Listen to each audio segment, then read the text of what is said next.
While we celebrate our success stories, it is also a good time to call on all of us to exercise extreme caution when we are online so as not to fall victim to fraudsters who take undue advantage of unsuspecting persons. Do not believe everything you see, hear, or read online.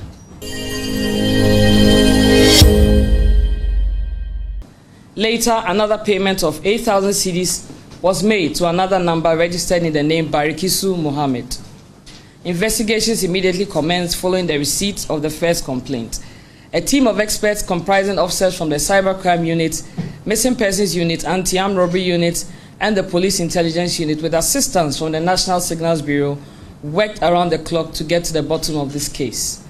A review of the videos on both victims revealed that the two videos were taken at the same location. The same amount of ransom was demanded, and the mobile money number provided for the payment of ransom was also the same. Police commenced a manhunt for persons in possession of some phone numbers which had featured in the investigation and registered in the names of Bukari Danladi, Amalbio Alfred, Alimatu Salifu, and Mama Mahaseni Mate.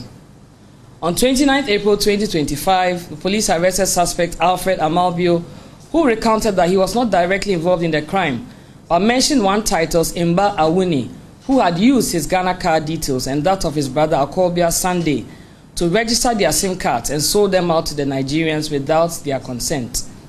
On 1st May 2025, the Upper East Regional Police Intelligence Department arrested 4 suspects, namely Christian Emeka, 27, Basil Okonkwo, 29, both Nigerians, titles Imba Awuni, 25, and Amalbio Alfred, 21, both Ghanaians, at Bolgatanga, and escorted them to the CID headquarters for further investigation.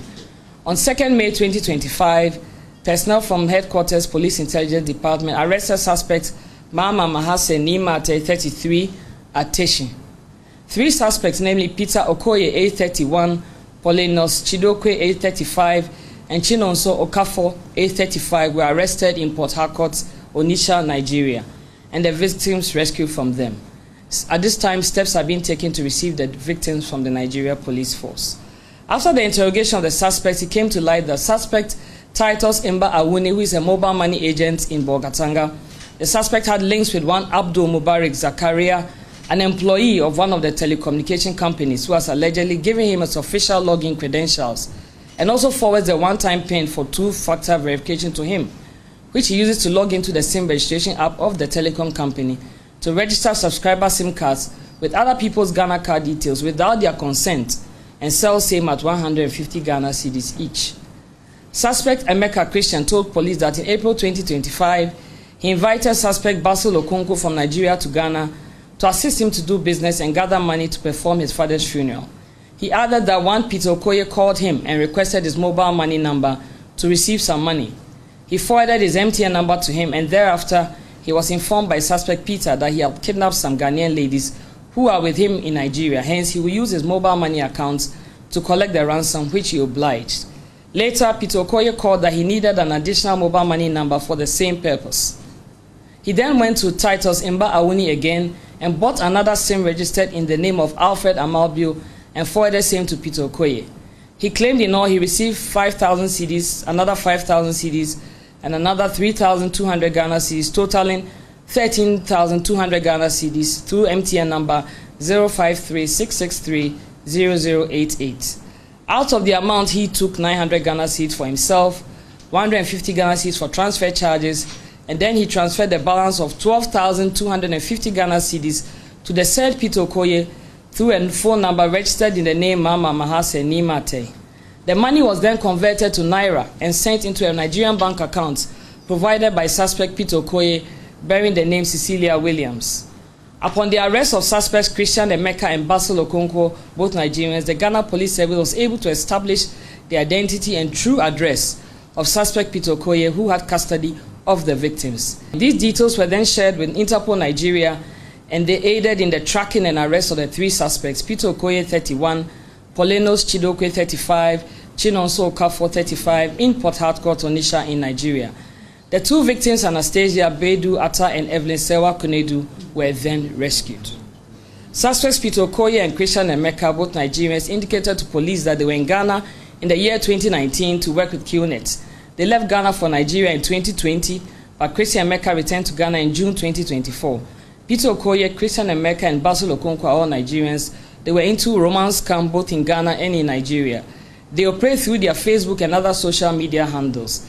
These suspects met the two victims, Anastasia Bedu Atta and Evelyn Sewa Konedu, through their Facebook accounts.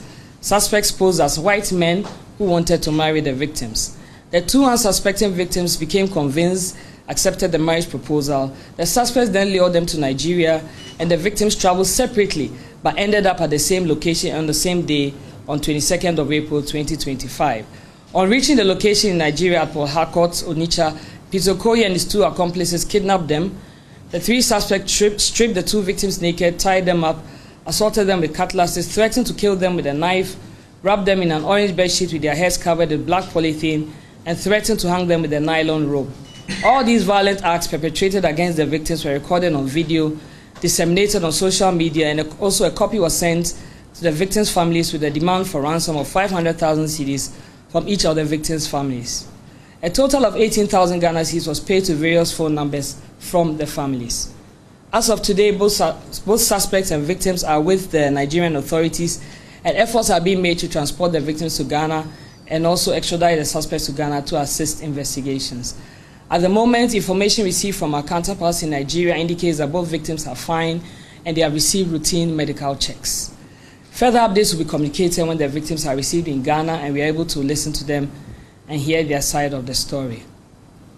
At this juncture, on behalf of the Inspector General of Police, Mr. Christian Tete Yonu, and the entire police administration, I wish to use this opportunity to commend all our officers who worked on this case. I would also like to thank the Nigeria Police Force and the National Signals Bureau of Ghana for their invaluable support.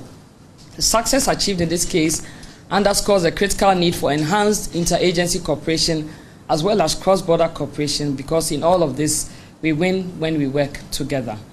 While we celebrate our success stories, it is also a good time to call on all of us to exercise extreme caution when we are online so as not to fall victim to fraudsters who take undue advantage of unsuspecting persons. Do not believe everything you see, hear, or read online.